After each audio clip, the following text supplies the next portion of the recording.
Please like and subscribe to my channel.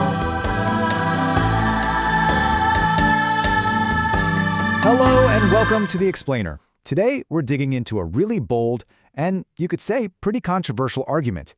The idea that it's time for a whole new, much more aggressive U.S. strategy when it comes to Iran. So let's get right into it. There's this argument that's been making the rounds in some policy circles, and it's a big one.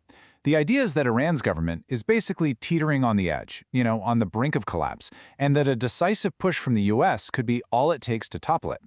So today we're going to break down the evidence and the strategy that's being presented to back up this claim. All right, here's our game plan. We'll start by looking at what's supposedly happening inside Iran right now.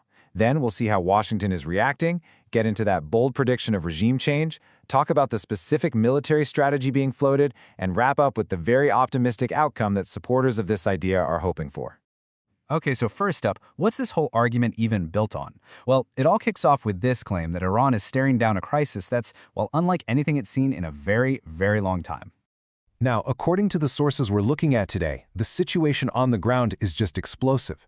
They're not just talking about simple dissent. No, they're describing a full-blown revolutionary movement, something on a scale they say hasn't been seen in nearly 50 years. And the claims are really stark. We're talking reports of hundreds of government officials being killed, and in response, a regime that's cracking down with tactics described as brutally repressive, even leading to allegations of mass civilian casualties.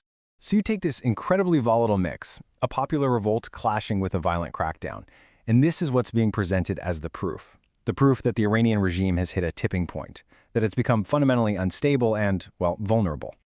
Okay, so you've got all this reported chaos escalating in Iran. How did Washington react? Well, according to these sources, the U.S. started to really turn up the heat.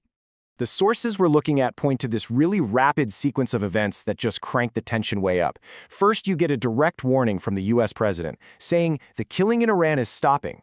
Then, there's a reported U.S. evacuation of personnel from a key airbase in the region. And then, bam! Iran suddenly shuts down its airspace, pretty much without explanation, leaving everyone wondering, what happens next? And the interpretation here, coming from commentators like Representative Brian Mast, is that these were not just empty threats. His take is that Iran's leaders genuinely believe the administration isn't bluffing, and that this belief is having a direct impact on their decision-making. Right. So this is the crucial part. How do all these pieces, the unrest inside Iran and the pressure from the outside, come together to create this incredibly bold prediction about the country's future? And that brings us to this incredibly definitive claim from Representative Mast. I mean, he doesn't just hint at it or suggest it's a possibility. He says, quote, "I firmly believe that regime change is something that is coming." So in his mind, it's not a matter of if, it's just a matter of when. So this prediction really rests on a two-part argument. On one side, you have the regime, which is painted as being just crippled by problems they can't solve. Things like a devastating economic crisis with reports of just mind-boggling hyperinflation. And then, on the other side, you've got what's being described as this empowered revolutionary population, people who are now willing to openly fight back against their government. Okay, but this whole prediction raises a huge question, right? If regime change is supposedly on the horizon, how exactly would it happen? More specifically, how could it happen without dragging the U.S. into another massive, drawn-out war like we saw in Iraq or Afghanistan? Well, the sources we're examining offer an answer to that, and it comes via Senator Tom Cotton. He tackles these worries head-on by laying out a specific strategy, one that he argues is totally different from how the U.S. has done things in the past.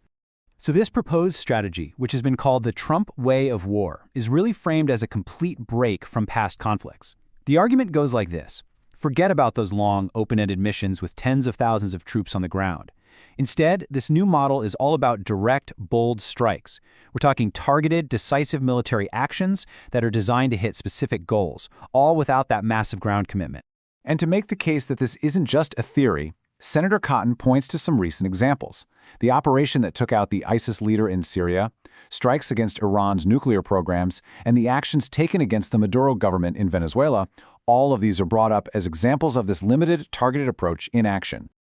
All right, so if this strategy of direct, bold strikes were actually put into play to try and bring about regime change, what's the endgame? What does success actually look like in this scenario? The sources present a really powerful, you might even say cinematic, vision of what could happen. There's a quote here from Mark Thiessen, who predicts that a successful intervention would lead to the president visiting a free Tehran and getting a hero's welcome from the Iranian people. And he suggests this could all happen within the So the ultimate takeaway that's presented here is that this whole strategy isn't just about getting rid of a regime. It's about empowering a population. The argument is that the only way to fundamentally change how Iran acts on the world stage, to stop it from being a source of what's described as instability and violence, is for the Iranian people themselves to finally take control of their own future.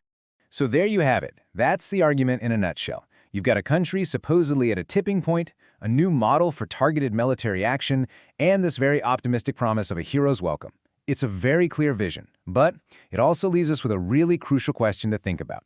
While this path is presented as leading to a free Iran, what other outcomes, maybe less predictable ones, could a strategy like this produce? Something to consider. Thanks for joining us for this explainer.